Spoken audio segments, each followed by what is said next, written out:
We begin with a question. Can you see this fellow? What is special about him? He is so much fatty. How many of you are fatty? This is my question. You can see here banana. You may like banana chips and fruit, etc. It is full of starch. This you are familiar with this one, idli or dosha or whatever it is. And also this one, you are familiar with this one also. What's this? This is rice or chapati, etc. The basic feature of all these food materials is that they all contain starch. You are familiar with the term starch. What's it? It is a polymer of glucose. This is my question. If we consume a large quantity of starch or starchy materials, will it lead to a fatty body? Will the fat content increase in our body? Even if we are not consuming any fat in the diet, will the consumption of excess carbohydrate or starch lead to synthesis of fat in the body? Just think about it. The answer is yes.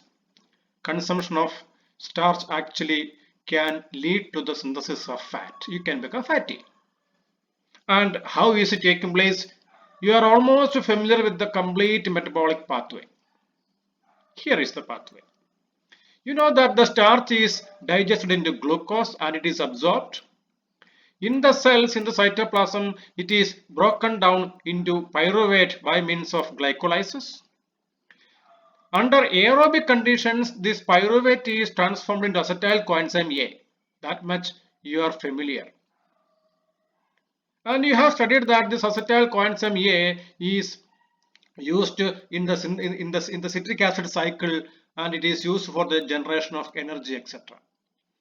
And if there is excess starch consumption, if more and more glucose is coming to the blood system, to the cells after a full meal, the excess acetyl coenzyme A can be converted into fatty acid in your cells, and it can be stored in different parts of your body. That means carbohydrate can be converted into fat. That is what we are going to study in this class. Synthesis of fatty acid. And where is this process taking place? What you see here is the structure of a cell. You can see nucleus is there, cytoplasm is there, Golgi apparatus, endoplasmic reticulum, and all the components are there. You have studied earlier that the breaking down of pyruvate into acetyl coenzyme A is taking place inside the mitochondrion. So acetyl coenzyme A is formed inside the mitochondrion. But formation of lipids, fatty acid biosynthesis takes place not inside the mitochondrion but outside it. That means in the cytoplasm. Look at this figure. This is the figure of the mitochondrion. So acetyl coenzyme A is formed inside the mitochondrial matrix, while synthesis of fatty acid utilizing that acetyl coenzyme A is taking place inside the cytoplasm, that means outside the mitochondrion. So somehow the acetyl coenzyme A must be transported from the mitochondrion into the cytoplasm. How is it taking place?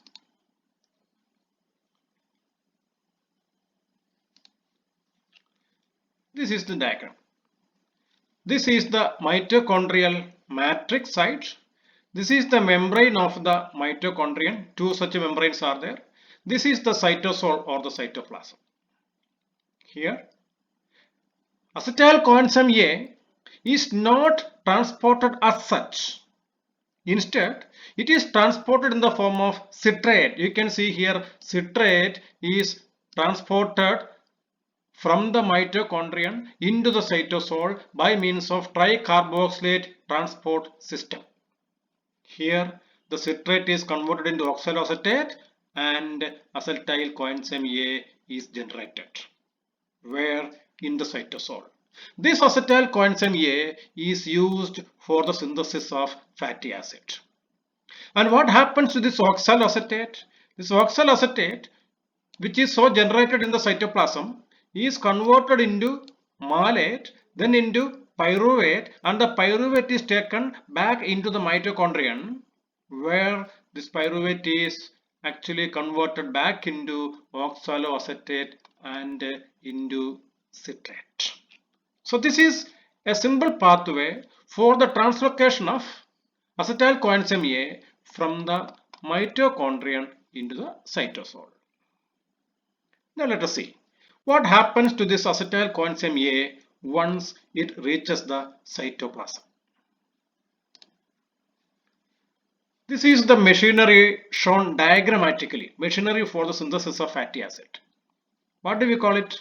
It is called fatty acid synthase complex. Fatty acid synthase complex.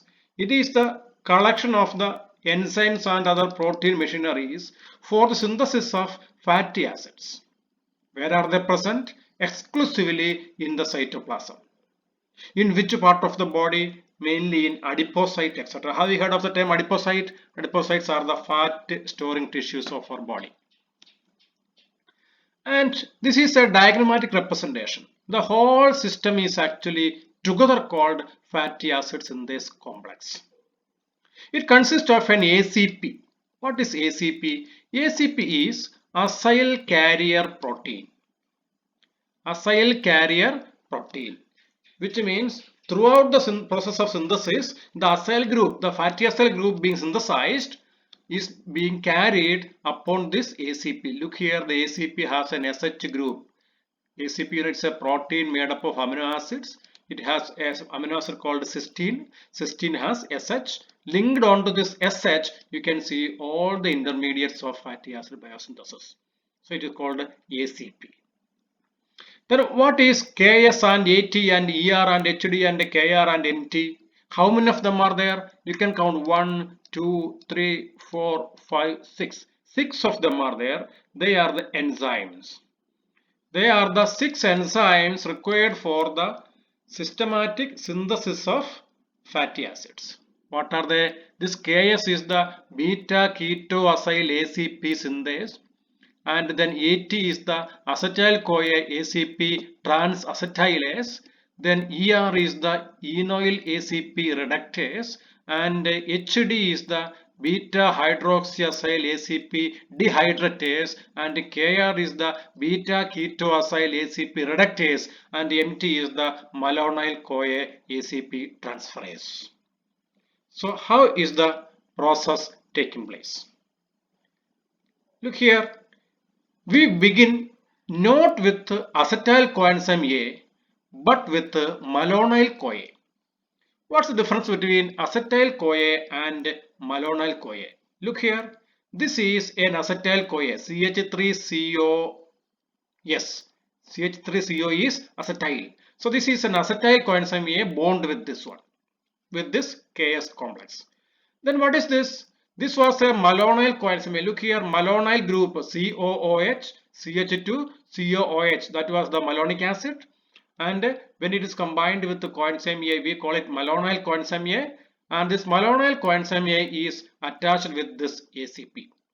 So the reaction begins with this. There are two molecules participating in it.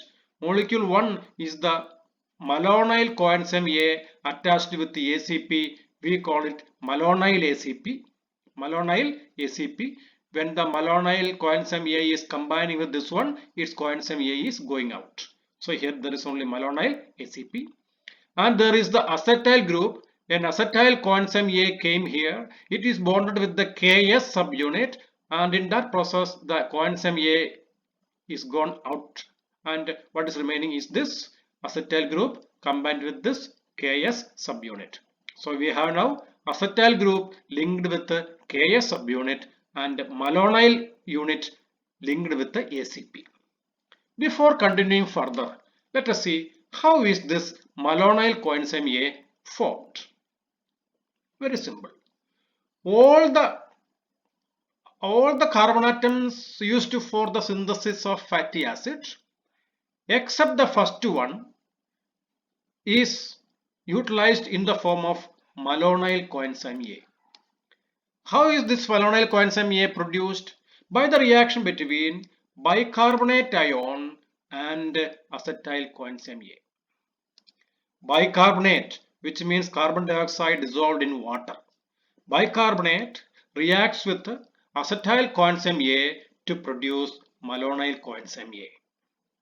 Look here, first of all, that bicarbonate is added to biotin, which is the coenzyme in presence of biotin carboxylase, and this compound is produced. From there, the bicarbonate ion is transferred to acetyl coenzyme A by means of trans carboxylase, acetyl CoA carboxylase, to produce malonyl coenzyme A. All the carbons added to the fatty acid are actually added in the form of malonyl coenzyme A, except the first unit of acetyl coenzyme A. You make a note of it. And let us see the reactions one by one.